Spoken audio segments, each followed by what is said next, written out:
Hi, I'm Sonia Lucarelli. I teach international relations and pan-European security at the University of Bologna, and I coordinate MIREES program, which is a master degree on Eastern European and Eurasian studies.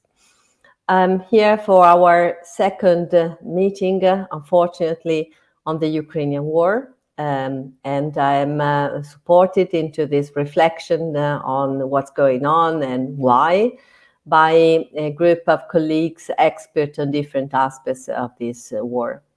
So in order to make sense and try to understand what's going on, I invite to join me Professor Stefano Bianchini. Professor Bianchini is an expert on... Hi, everybody. Hi. He's an expert on Central and Eastern Europe and Russia. He teaches the history of the Soviet Union and Russian foreign policy at our university, together with several other courses on the area. He has been the coordinator of MIREES. In fact, he has been the founder of MIREES together with our partners. The second guest tonight is Professor Privitera, Stefano, Francesco Privitera. He is coming. Hi, everybody. Francesco Privitera is the coordinator of MIREES before me, and he is also an historian, an expert on Eastern Europe. He teaches history of Eastern Europe and post-socialist transition and EU enlargement eastward. And the third speaker today is Professor Kadas, Carolyn Kadas. She is, hope she's coming. She is an expert on emerging markets in Eastern Europe, the Middle East, and Africa. She has also a background on Russia and East European studies, and she teaches economics of transition in Eastern Europe. Hello. Carolyn? Hi. Okay, hi. Thank you. The further speaker is Alena Shumakova. She's an expert on Russian cinema, and in fact, not only Russian, but also Ukrainian cinema.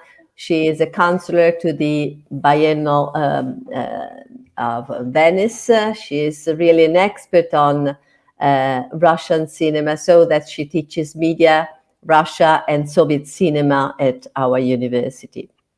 Hi. Welcome. And then we have another speaker tonight. I'm not sure he has made it for the moment, because he has been teaching until now, Professor Albert Bininachvili. If he's not here now, I will be very pleased to introduce him again as soon as he arrives. Albert is joining us very soon, just the time to connect himself. Okay, so when he arrives, we'll be very pleased to introduce him.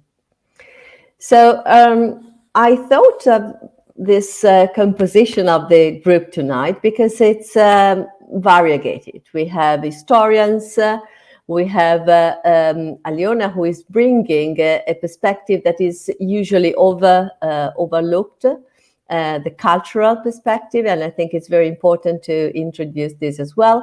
And also Carolyn, who is going to talk about the economic perspective that is also very relevant now that we are mainly using the economic tools to put pressure on Russia.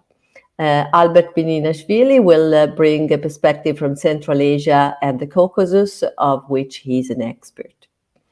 So without taking any more time, I would start asking a question to Professor Bianchini.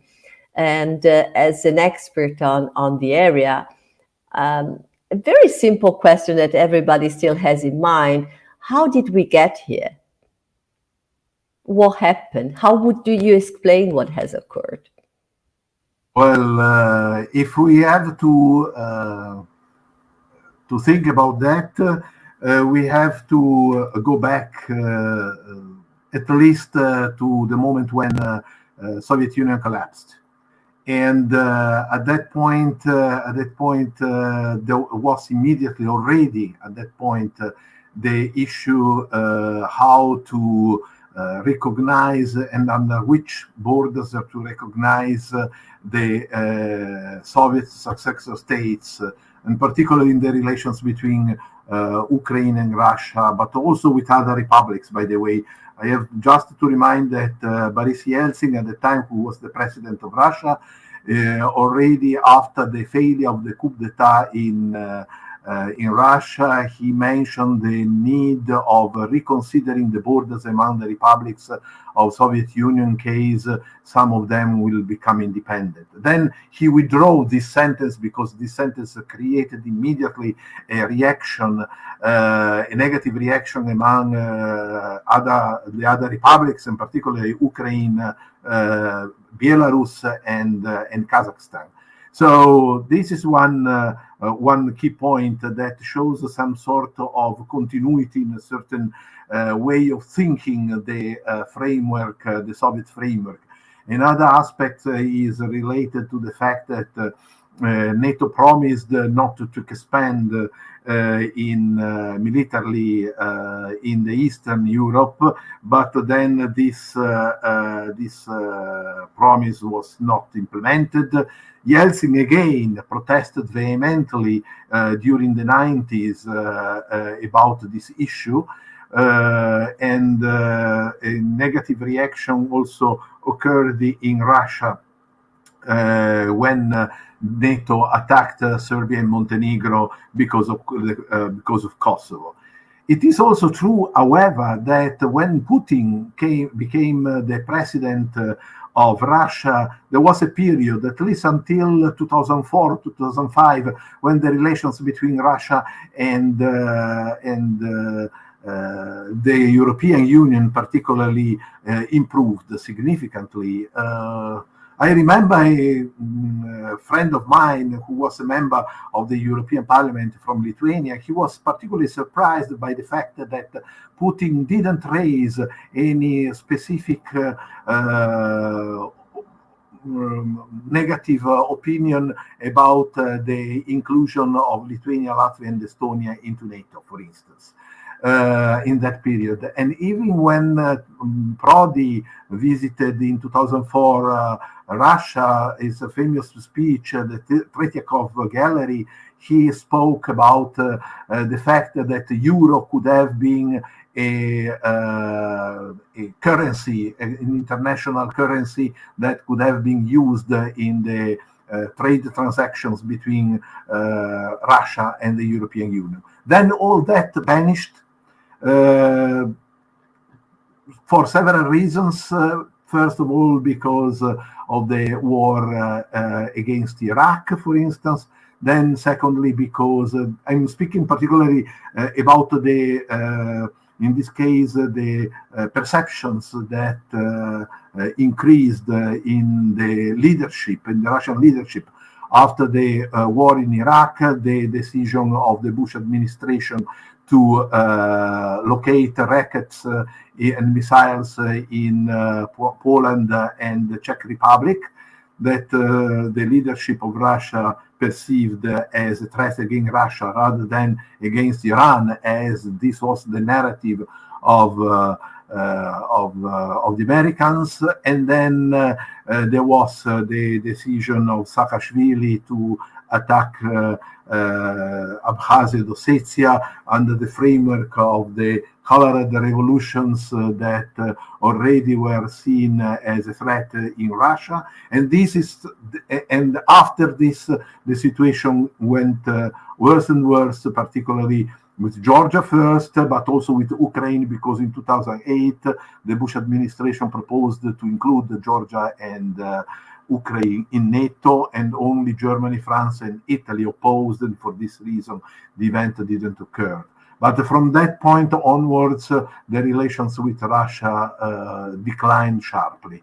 And at the end of the day, we arrived to this really unbelievable decision of Putin to attack Ukraine without any substantial sense. Honestly, really a meaningless invasion that doesn't have a clear reason. This is what I can say to speak about.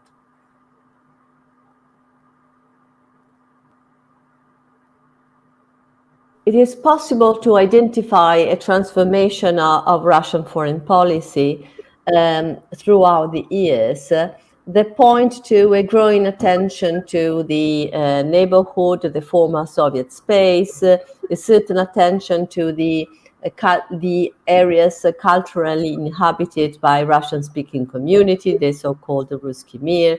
So you have studied and you teach courses on Russian foreign policy. How can we see, I mean, or at least can we say that there has been an evolution of the foreign policy under Putin that already was pointing in the direction of a growing interest in regaining the sphere of influence, to say the least? The question is for me? Yeah. Yeah, at the beginning, this could have been contested in the sense that if you read, for instance, his speech at the end of the old millennium, so in 1999, when he was still the head of the government and waiting for the elections for the new president of Russia, you find some elements that are speaking about a strong Russia, a new Russian idea about certain elements of primordialism in the identity of Russia. But also you find in his speech lots of references to democracy, criticism against the period, the Soviet period. You can find sentences about the modernization of Russia. So you don't have this impression. The real change you can find in the speech in Munich in 2007. And actually, in that speech, everything has been already explained. What would have been his reaction if something will happen, and this particularly was if what he perceived as the Russophobia, and particularly the threats of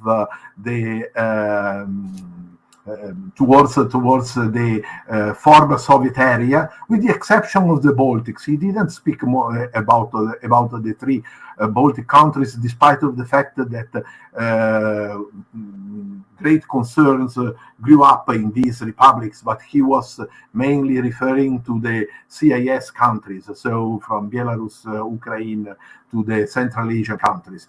And you can find already announced his strategies at that time, and this was at the end of his second mandate.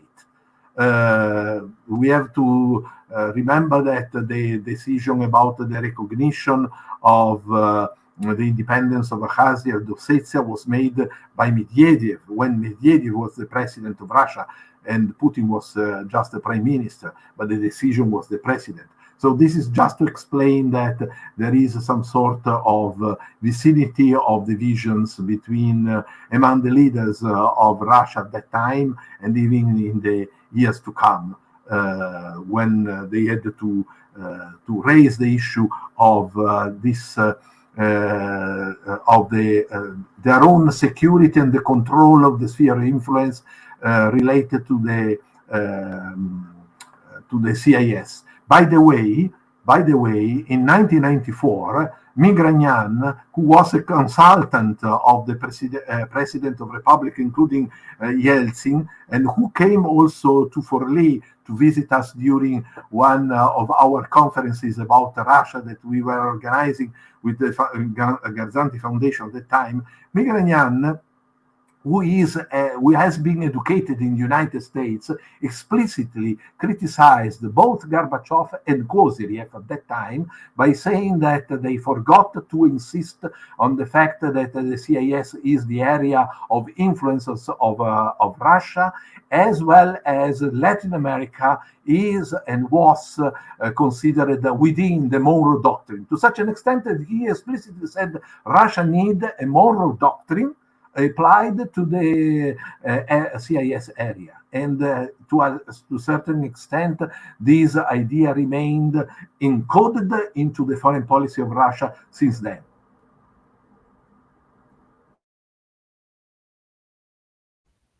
I think we can broaden now the perspective to the broader area, in particular to Eastern Europe. And in this respect, I would ask Professor Privitera, how is Central and Eastern Europe reacting to this war? Because it's interesting to see yesterday we had this trip of the 3 Vs to Ukraine. We have seen the attitude of Serbia that has been different from others in the area. So what can we say about the reaction of Central and Eastern Europe and what are the implications of this reaction on the European Union at large?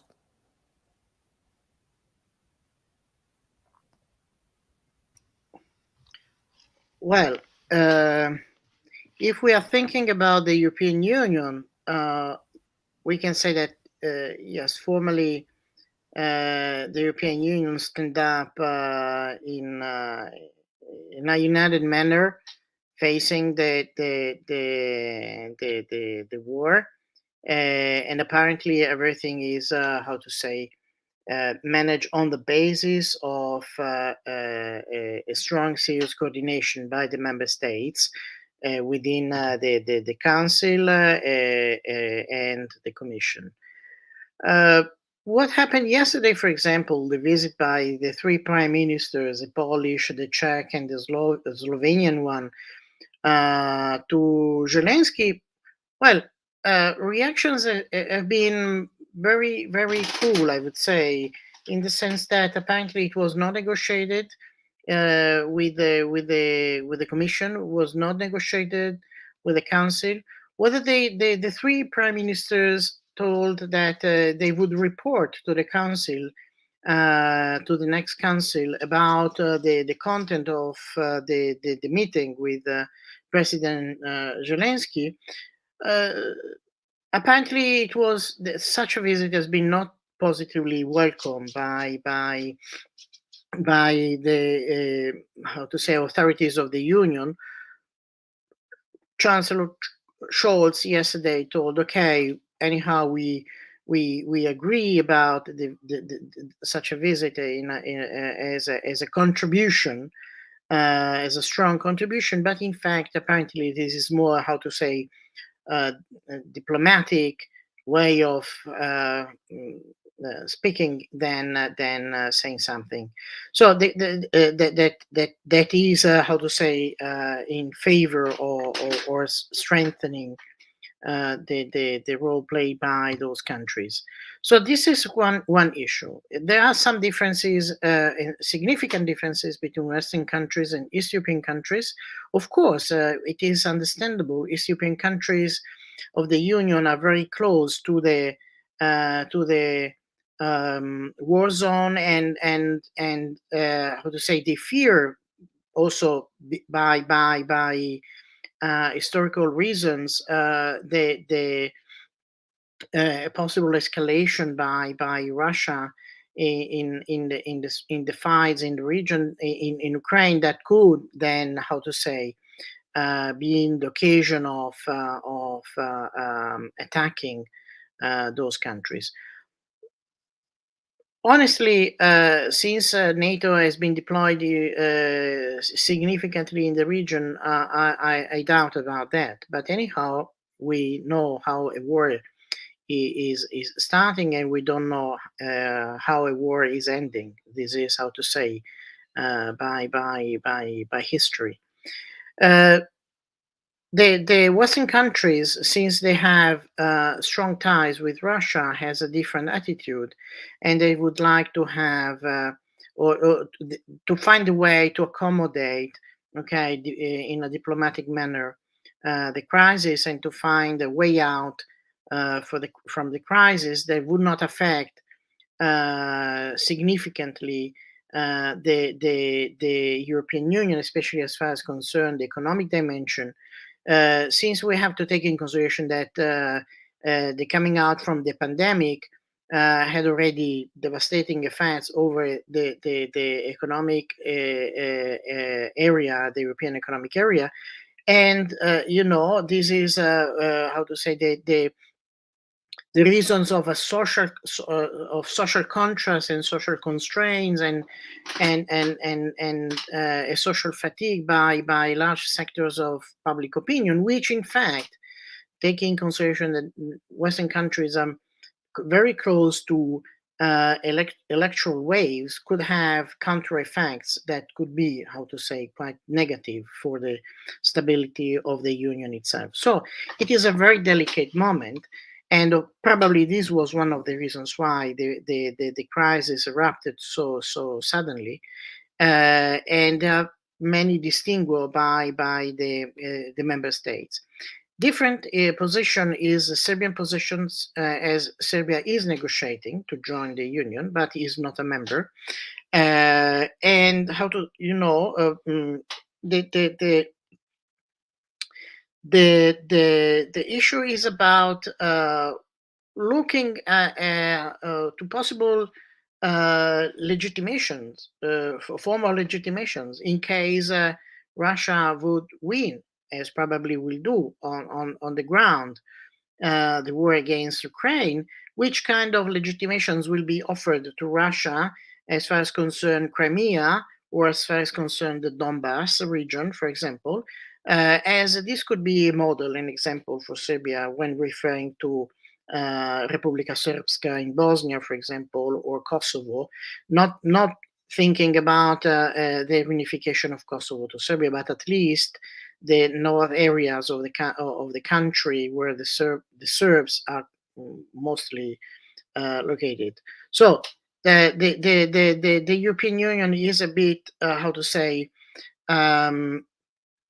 is considering the attitude, the Serbian attitude, which is not taking a strong position against Russia, unfair compared to the efforts by the Union to push for the enlargement process. But at the same time, the situation in the Balkans is very delicate. Not by chance, the first decision, I would say, that has been taken by the Council immediately after the decision about the embargo, the economic embargo, has been increasing the number of troops in Bosnia by the O4 contingent, in order to increase the control over the area, and to prevent any possible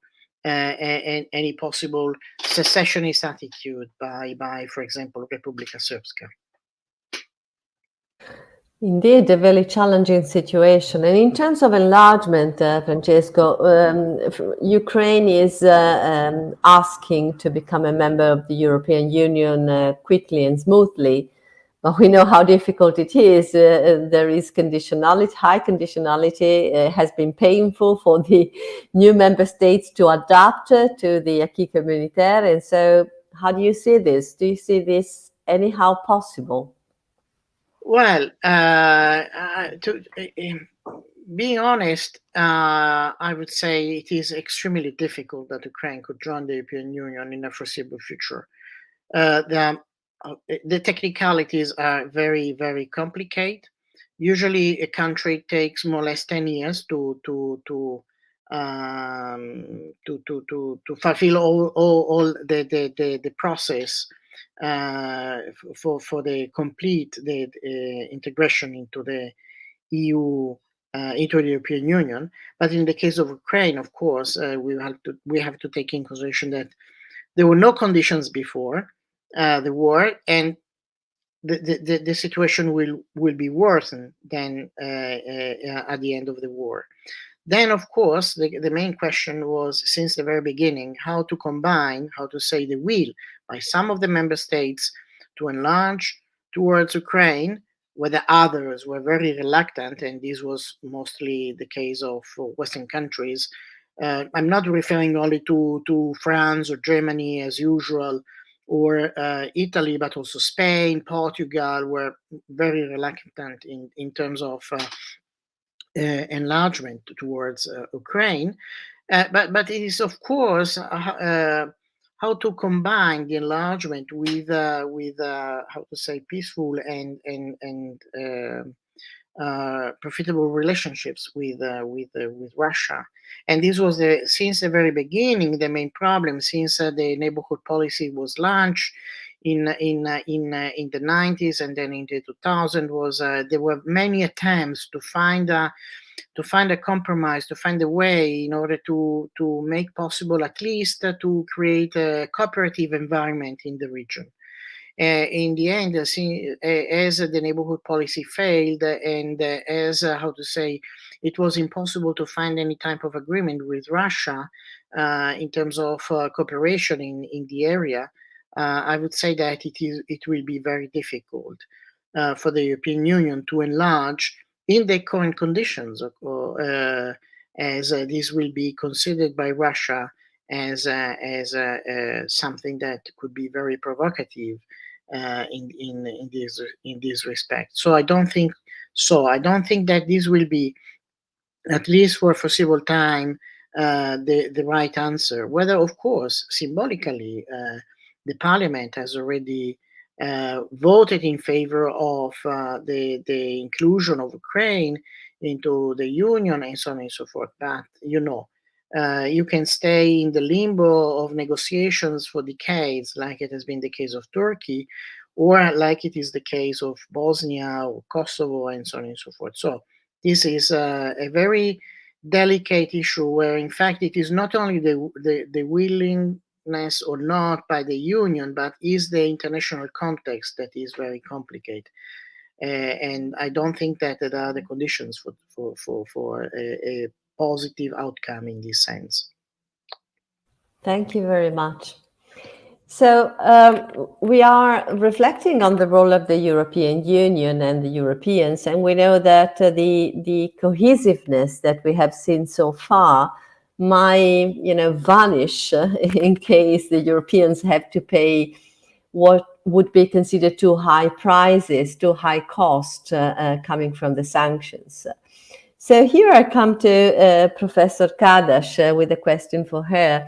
How are and will the sanctions affect Europe, and particularly in terms of energy supplies and commodity prices, and how long will the effect be?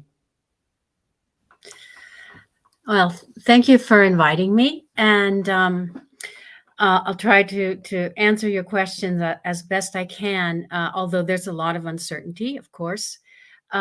What is most important, I think, on the economic front right now is the fact that energy prices, of course, are rising. And although actually the price of a barrel of oil has slightly come down now from in the 130s to just $100 a barrel. So that's a positive sign, although I think most likely it will stay around 100, price of a barrel of oil will stay around $100, probably for the foreseeable future, for months maybe, because of the whole reset and the blocking of Russian exports of energy. And the world was already experiencing inflation driven by commodity prices before the Russian invasion of Ukraine. So this just absolutely gave it a very big boost. And again, that the rise in prices of energy is also very much psychological, and it's also very much speculation.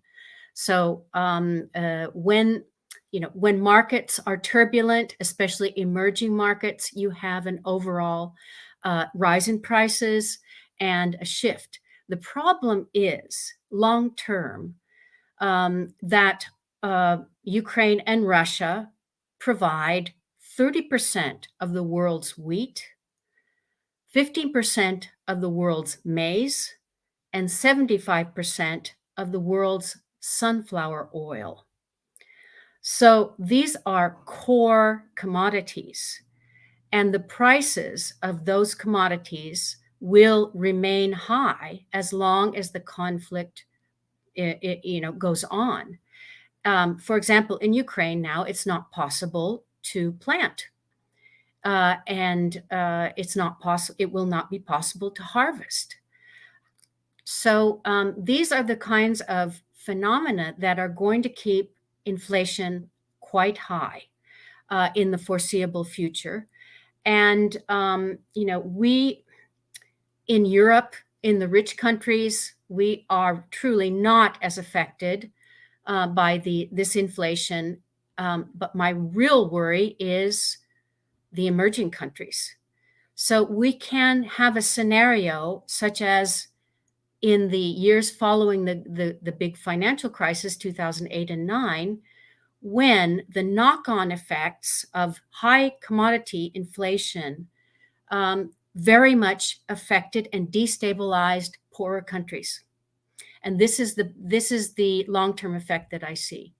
And that, of course, inflation in poor countries, also inflation in rich countries, but very much in poor countries, has a destabilizing effect. It has political effects.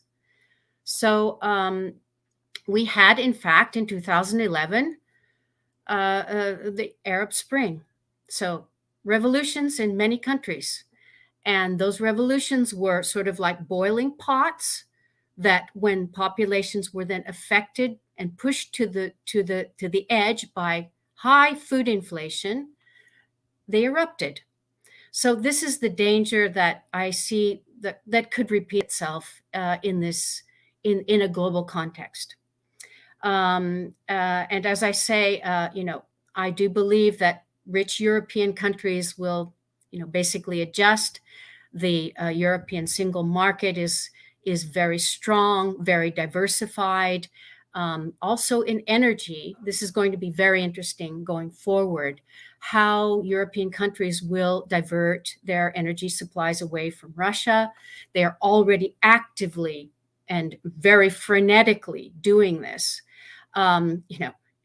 Italy with its 40% of its gas coming from Russia, Germany 50%. By the way, Hungary practically 100%, Slovakia the same. So 100% dependent on Russian gas. How are those countries? Those are landlocked countries. So they are not, they don't have the infrastructure to import liquefied natural gas as Italy does, for example. And also, by the way, the Baltic countries, slowly but surely in the last few years, have been building up their capacity to import liquefied natural gas. So you see, the effects are very, very deep, and they, especially the effects of inflation, and they will be prolonged, I'm afraid, in this case, because I don't see the conflict ending rapidly. I think it will be an unstable situation for quite some time. It's also my fear. And Carolyn, if we want to see the other side of this story of sanctions in terms of effects, what do you think, as an economist, can be assessed to be the effects of those sanctions that are very heavy that the West has decided against Russia on the Russian people? Yeah. Very important question. The effects will be profound. Already, we have Russia. It's not for sure yet, but it is quite likely that it will default on its international debt, its debt obligations. Putin has announced today that Russia will, yes, it will pay its debts, but in rubles, and rubles will not be accepted internationally. So that effectively means default. So default is, bad news. It ruins a country's reputation. If it's already ruined, obviously, but for years. another, I guess, aspect of this, besides default, is that that many Western companies who have been in Russia for years and years. I was just at a meeting in Vienna of multinational companies which have operations in Russia. And believe me, they are scrambling to try to cope with this situation. Many companies have already completely withdrawn from the market. And we're talking about McDonald's, Pepsi-Cola, huge, very important companies in terms of the Russian consumer market. So the moral obligation is one aspect, but also it will be increasingly difficult to get paid in Russia. So that is also an important aspect for, let's say, the corporate side. So the standard of living in Russia will definitely decrease. There's no question about that. And of course, it's always the people on the bottom edge of society that will be affected the most.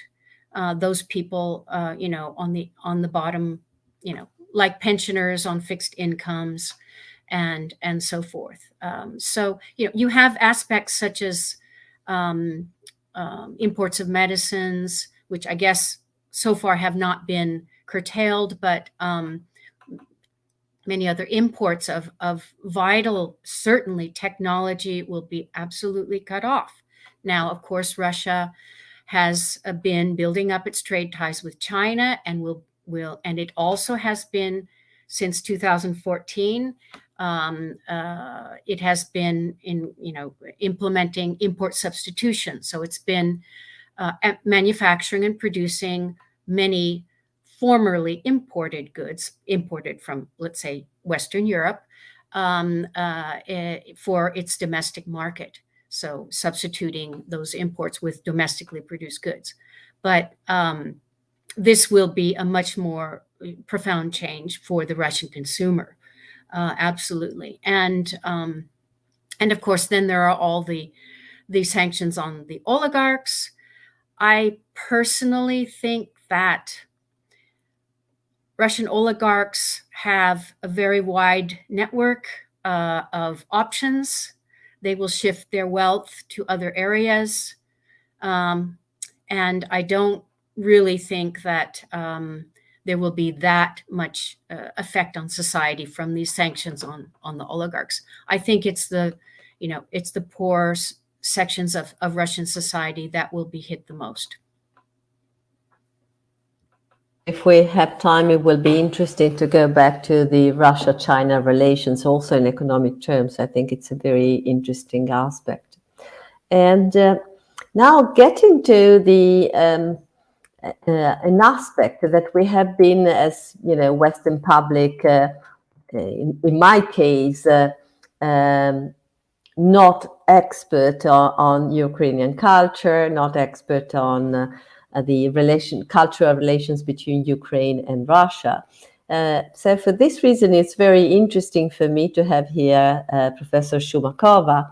Alena is an expert on cinema, but not only cinema and its broader context of culture and media. So my question would be to you, the world of culture has reacted to the word. We have seen already in the newspapers, in the international press, evidence of this. And how has the Ukrainian cultural world reacted? Yes, it's important to say that a breaking news of this morning arrived that a group of Ukrainian artists, musicians, gallerists, and other cultural activists, led by the Minister of Culture of Ukraine, Alexander Tkachenko, have called on the global arts community to impose cultural sanctions against Russia. But the first institution who called for this sanctions was the Ukrainian Film Academy. In wake of invasion, practically the second day of invasion, the Ukrainian Film Academy called for an international boycott of Russian cinema. urging pan-European institutions to exclude completely the country from financial instruments, while calling on producers, distributors, and film festivals to reject the culture of the aggressor state. Ukraine hosts several film festivals, including the Molodist Film Festival, Doku Days, and Odessa Film Festival. So it was the first institution who made its appeal to the international community. Luca, if you can send the slide. For several questions. So we can see they are asking not only about the boycott of culture of Russia, but of other things. But most of petitions now are about the boycott of culture of Russia. And so we all remember Oleg Sentsov, famously imprisoned in Russia on a trumped up terroristic charge. But the defining Ukrainian filmmaker of the present is not Oleg Sentsov, but Sergei Loznitsa, whose really prolific filmography moves freely between experimental narrative and deep dive documentary. So Loznitsa has been presented at the most prestigious festivals for at least 25 years, and he's highly respected in Europe. He was, by the way, the first who presented the film dedicated to Ukrainian thematics, Maidan, in 2014, about Maidan revolution, the square Maidan Nezalezhnosti in Kiev, and then Donbass, about the eastern Ukrainian territories occupied by Russians. So he is really respected in Europe, and he was the first to write to European Film Academy his condemnation of the invasion and asking help for Ukraine. But there is also a new generation of filmmakers who outlines the face of Ukrainian cinema. Just to make names, there is Nariman Aliyev, who participated at Cannes Film Festival in 2019 with Homeward, Dodomo. In his film, a father and son embark a burial mission from Kiev to Crimea. In 2020, the film by Irina Tsilik, The Earth is Blue as an Orange, won the directing award at Sundance. And in 2020, at Vienna's Film Festival premiered Bad Roads by Natalka Vorozhbit. The recent Berlin Film Festival in February, even if it seems in the previous life, but in February, Berlin featured two Ukrainian films, the doc Terikoni by Taras Tomenko and the Marina Ergorbach drama Klondike. But I guess that the most important name of the new directors is Valentin Vasyanovich, who won the best film at Venice Orizzonti section with Atlantis and in 2019, and returned last year, 2021, with Reflection, now on Italian screens. So the voice of Ukraine is now being echoing the loudest, and the more immediate effect is that Ukrainian cinema is said to gain an increased visibility. That visibility in the festival arena and beyond allows their appeals not to remain unnoticed. So following the appeal from Ukrainian Academy of Filmmakers and the Odessa Film Festival, the most important Ukrainian filmmakers released their single declarations. Valentin Vasyanovich said that it is necessary to lower the iron cultural curtain around Russia. Nariman Aliyev said that the boycott of Russian cinema and culture is an attempt to cleanse the world of the propaganda of a terrorist state. Marina Ergorbach said that the public position against Russian Federation in all areas is a loud cure for despotism. And the young director Alena Gorlova said that all Russian cinema must be blocked, and she insists on the movie logs markers as a country of manufacture Russia, and Russian director who has not publicly condemned the action of Russian authorities for the last 8 years regarding the aggression against Ukraine in last years. But Sergei Loznitsa has spoken against the boycott of Russian films. He said that many friends and colleagues, Russian filmmakers, have taken stand against this insane war, and they are victims as we Ukrainians of this aggression. And he wrote to Variety that what is happening before our eyes is horrible, but I'm asking you to not fall into craziness. We must not judge people based on their passports. And we can judge them on their acts. So almost 3 weeks into Russian invasion of Ukraine, Europe's film industry continues to parse the complexities of a boycott of Russian cinema in order to express solidarity, to support solidarity with the Ukrainian film community. But in urging producers to terminate any business dealings with business entities of the Russian Federation, the Ukrainian Film Academy drew a line in the sand. In these 3 weeks, really serious damage has already been done to Russian culture. Some film festival, international film festival, haven't hesitated in boycotting Russian state-funded films outright. Others, like Cannes or Venice, are taking a more nuanced approach, banning only official delegation. But the distributors renounce the purchase of Russian films. So we can say that in the field of culture, the little Ukrainian David has completely defeated the huge Goliath of Russian cinema.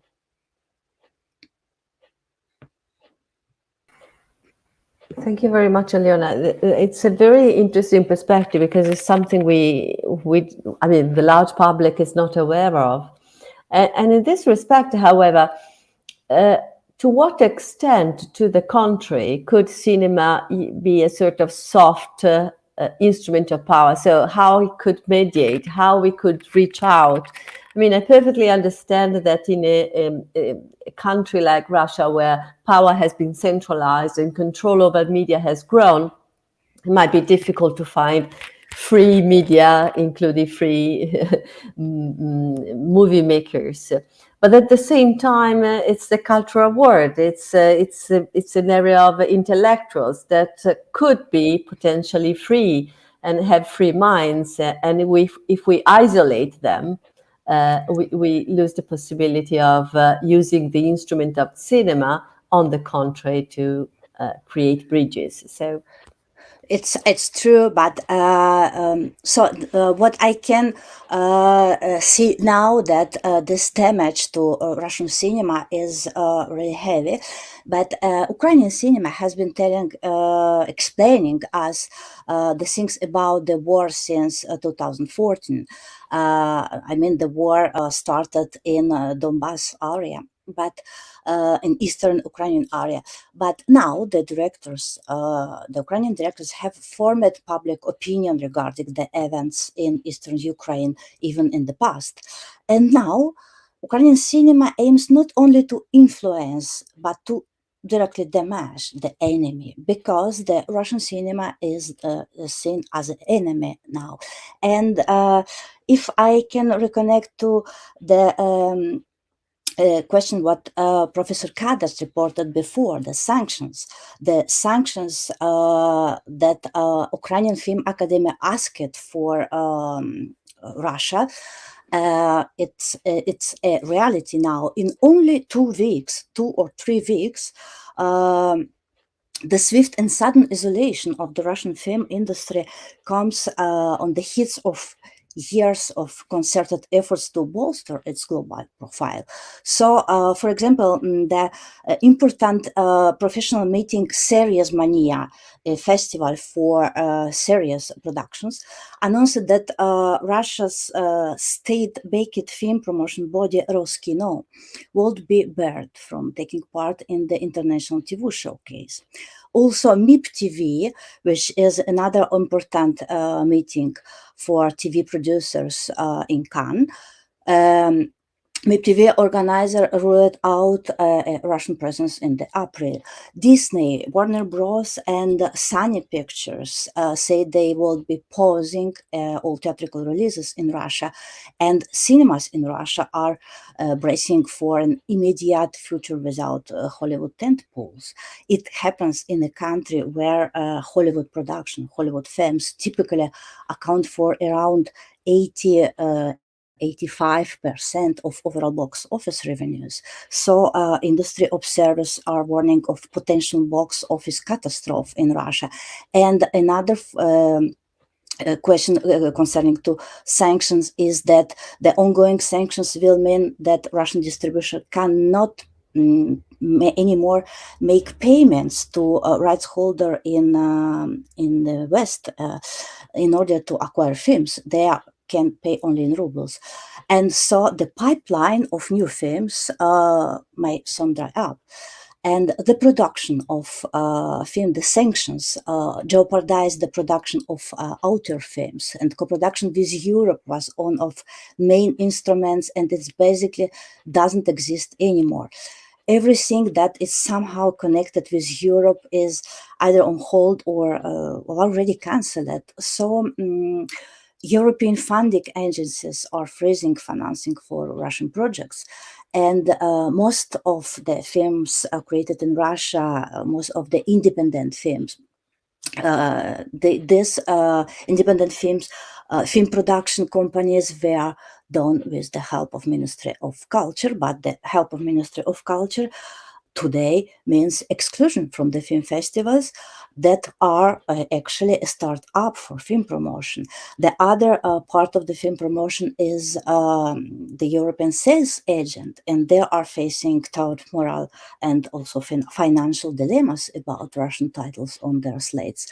So the festival positions are in this way really hard, because they announced one by one that they will not be screening any Russian state-funded films. So a global industry has thought moral choice ahead, and this moral choice is a direct consequence of the soft power of Ukrainian cinema. And so we can see here the fighting, because two soft powers, the Russian one and the Ukrainian. And from the point of view of Ukrainian filmmakers, the Russian soft power is completely dedicated to the propaganda, so it must be cancelled. And I'm personally agree with Sergei Loznitsa that we cannot cancel the authors because they are victims as Ukrainians are. But yet many in the global film industry are now faced with stark moral choice about how to engage with Russian films and Russian filmmakers.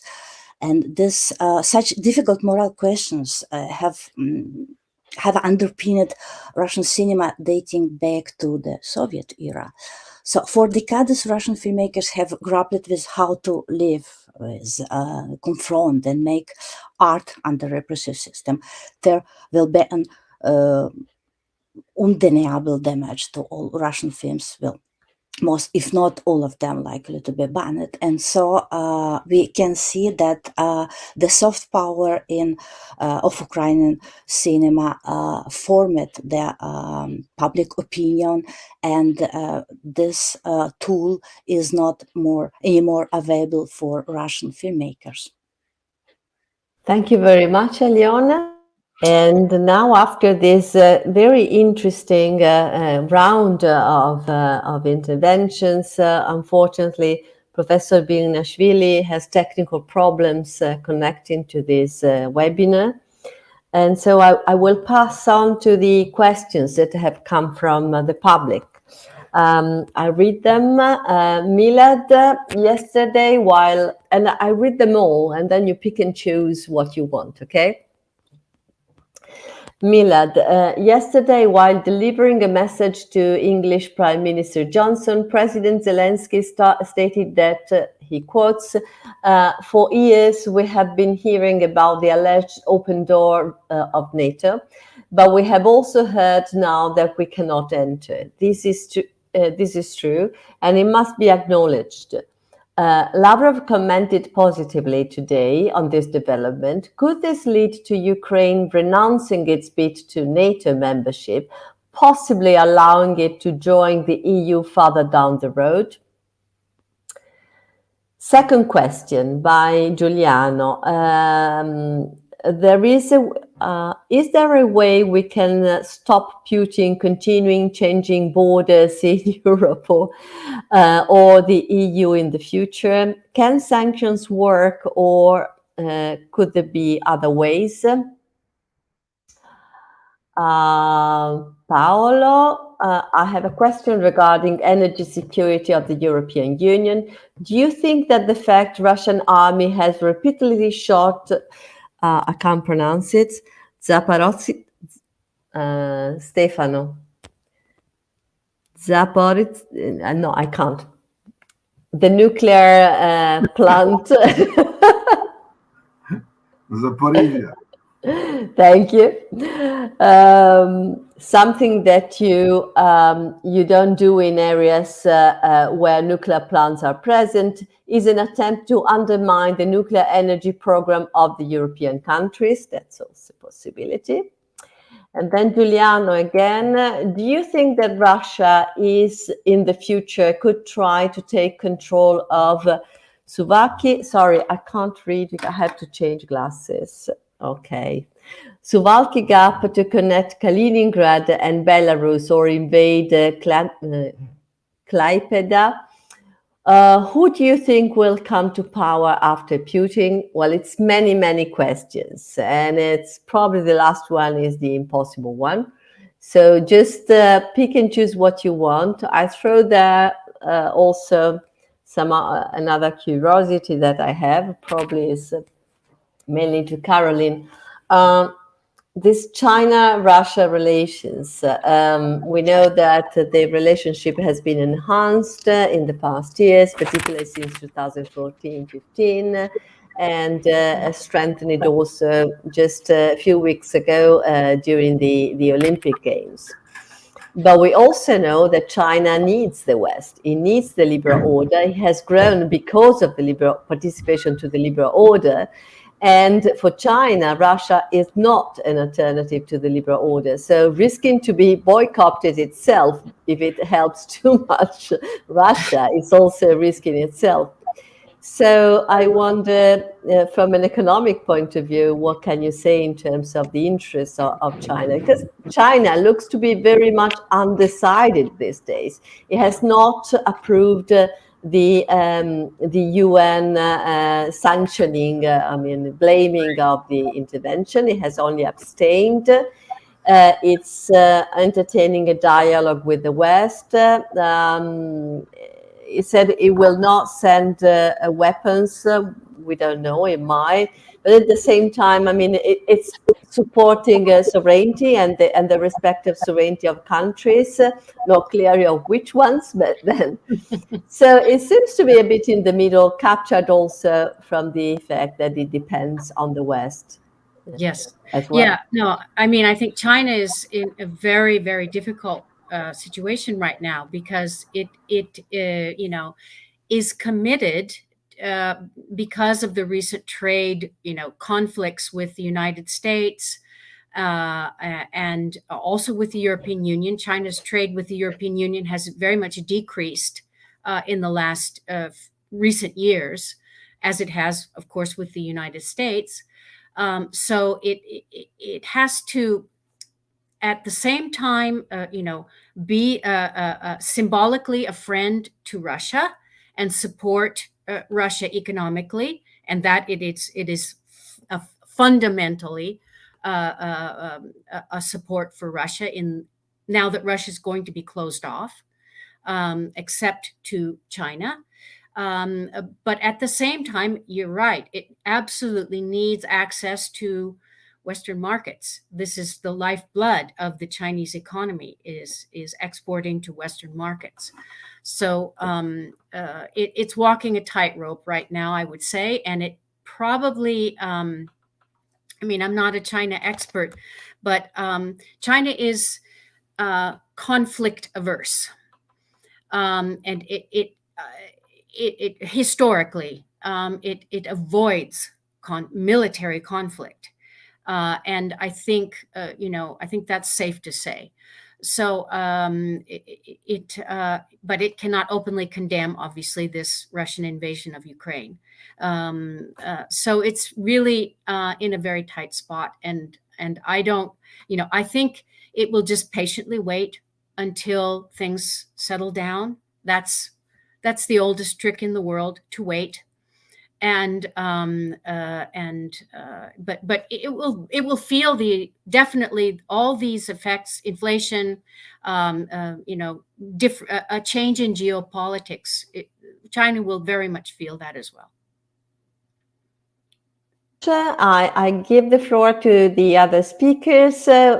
Just pick and choose. We have a lot on the menu: NATO, EU membership, further aims of Putin, whether Putin aims to, reconnect and gain new territories that were part of the Soviet Union, and also, yes, that's basically that. Yes, and Paolo's question on the strategy of the Russian army with respect to the nuclear plants. So I would follow the same order, probably: Stefano, Francesco, Alena, and then. If I may, I would suggest to start with Francesco, because Francesco has to leave, as if I understand. Oh yes, sure. Sorry, Francesco. I can answer later. Thank you. So I can open the debate, and then I unfortunately I must leave.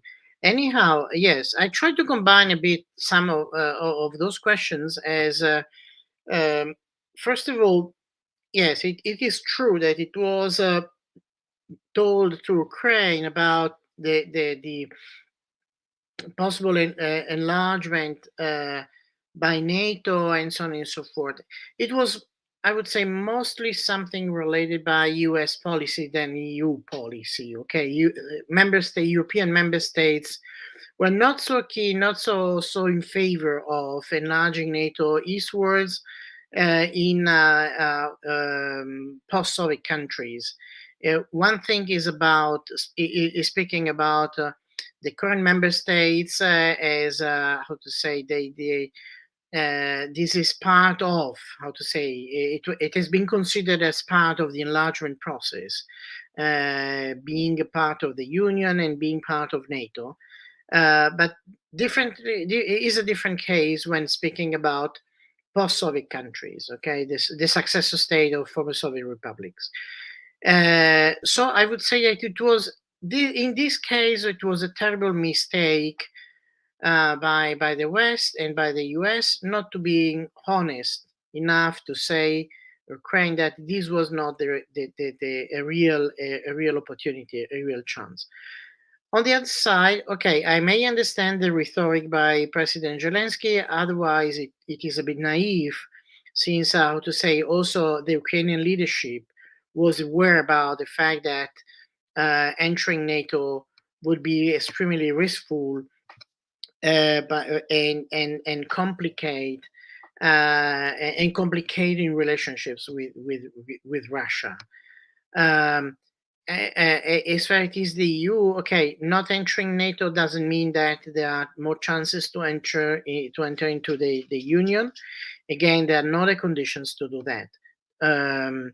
By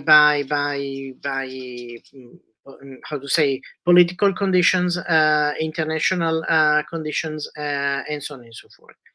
The best would be to find, how to say, as it has been under negotiations today, a neutral environment for Ukraine, and how to say, possible ties, economic ties in between Russia and the European Union, if again EU-Russia relations will soften, will relax themselves in the near future. As far as it is, how to say, any chance by Russia or any possibility by Russia to invade also part of piece of lands of EU countries, NATO countries, well, this would imply a war for sure. So and in this case, I would say the awareness by the Russian leadership, by Putin, is that in this case a military confrontation between West and Russia will be definitely the outcome. So I'm not so sure whether, how to say, everything is possible, since Putin break something that was a taboo in Europe. So any conventional war would be, how to say, provoked by Russia or by any Western countries towards, how to say, Russia or and this is something that has shocked definitely. So all the Europeans and how to say globally. But one thing is invading Ukraine, and one thing is invading Lithuania, or this would be war, a total war, because this would be the Third World War. Very much, Francesco. Thanks for joining us, and sorry for keeping you longer. Now, Stefano, you want to add? Oh, you're muted. I share what he said. There are no doubts that any attempts of affecting the territory of the NATO countries will lead to a nuclear war, even more than a Third World War. I would say a nuclear war. So this will lead to the destruction of Europe. So I don't think that the question of the Suwalki Strip or is on the agenda unless something happens. And my concern is much more a different one. That is by the fact that since the Western countries are sending across the borders of Poland or Slovakia or Hungary weapons to Ukraine, it is possible that Russians can identify these tracks and try to destroy them with missiles. But if the missiles fails to arrive, let's say, within the territory of Ukraine and just cross the border 10 kilometers into Poland, this will be also extremely, extremely dangerous and can lead to a nuclear war. Because imagine if the rocket can hit Przemyśl in Poland, which is very close, 10, 15 kilometers from the border with Ukraine. No, this is terrible. So said that when you ask how can stop Putin continue, well, this is quite difficult. What is important is to negotiate, absolutely negotiate. Now, Milad say whether this possibility of renouncing the bid for NATO by Ukraine, does this lead to a possible negotiation and to join the EU farther down the road? Well, this depends. We don't know. We don't know yet what is the whole complexity of the negotiation, because this is implied that this doesn't imply only the question of the NATO membership, but also the future of territories of Ukraine. So Lugansk, Donetsk, Crimea, what is about these territories? So should the Russians really withdraw from these territories, or at least Lugansk and Donetsk, or not? So this is something that we cannot predict at the moment. This is up to, we can also only hope that negotiation can lead a certain point to a compromise. Of course, compromise means something that can have additional consequences later on in both Ukraine and Russia, because there are extremists in both the countries. And when they achieve a deal, I'm not so sure that both Zelensky and Putin will be safe, personally. So the attempt of killing one or the other, this depends on the way how the extremist group will be happy or not happy about the compromise. And so this is another scenario that we have to consider in the future. And so we don't know what can happen. Really, it's impossible to predict. And what about the possibility of containing? Well, for the moment, as far as I understand, Putin is not by chance affecting Ukraine, because Ukraine is a CIS country in his mind, although it doesn't belong to the CIS, and is a crucial country for the future of Russia in economic and political terms.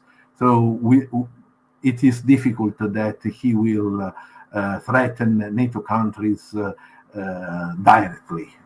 But we'll see. We can never say. I would like just to say, at least, however, if it's possible, something more on what is very interesting. Professor Kadas said about the economic impact of sanctions in other countries than Russia.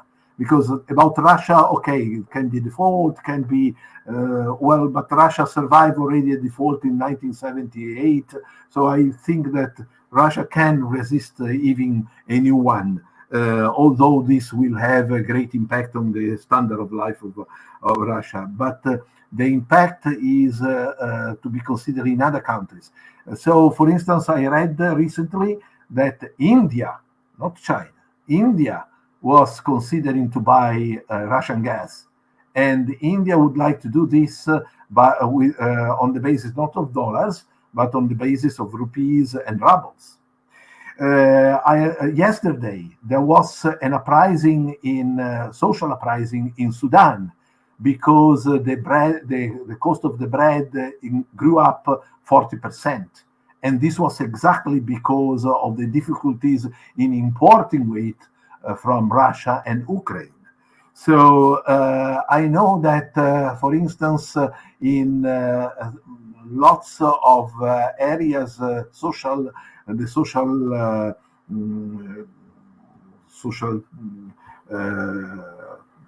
contacts that exist in Middle East and some areas of Africa, they don't see so negatively Russia because of anti-colonialist culture and because of anti-Americanism. So this means that I do even expect that the certain point economy can drastically change its patterns, and what is just one global area we were thinking about recently might split into three areas that do not communicate each other for a while. And this can be also one of the potential consequences of the sanctions applied against Russia, affecting poor people rather than the oligarchs. I perfectly agree with Professor Kadas. That's all for the moment. Thank you very much, Stefano. Despite, the scenario is very sad. Carolyn, if you have anything to add. Professor Bianchini, you're very, very right. For example, another very populous country, Egypt, for example, imports half of its wheat from Ukraine and a third from Russia. So, with over 100 million people, Egypt was the one of the main countries of the Arab Spring. And it's taken, 10 years for things to settle down there. And they've not settled down in a very nice way. because they have an absolutely authoritarian regime to keep the peace in that country.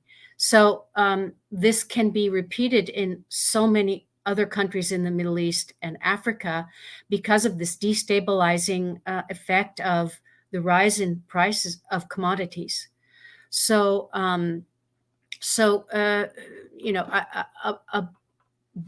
apart from the political, let's say, affinity or acceptance of Russia, let's say, just on economic terms, there has to be now a big shift in economic terms, and it's going to have ripple effects for the next few years. I have no doubt about that. And we're just, the pandemic is not over. Okay, we're still feeling the effects of that, and this just sort of augments that very, very much and destabilizes it. I wanted to just quickly answer Paolo's question. I really don't think that. I think that the attack on the Zaporizhzhia nuclear plant was fairly targeted. Russia wants to damage Ukrainian infrastructure. That's its intent, and it is going to carefully. I'm almost sure, although as Bianchini says, you can't be sure of anything, but I'm sure that they will avoid leaking into Poland or some horrible mistake of attacking a NATO country. I think the reaction of the Ukrainian population has been quite surprising to the Russian military establishment and the political establishment. And I do think that that is only a forerunner of what would happen only, on a moral level, for example, in the Baltics, not to mention NATO.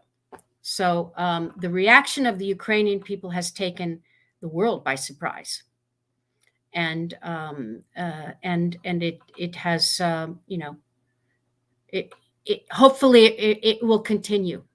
This is my fear, is that it's very, very spectacular right now, and it's in the news, but people get tired of war news. Look at what happened in Syria.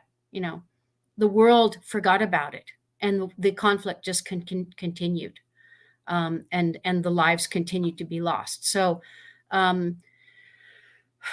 I think the Ukrainian leadership has been very, very capable and smart about making this front and center news.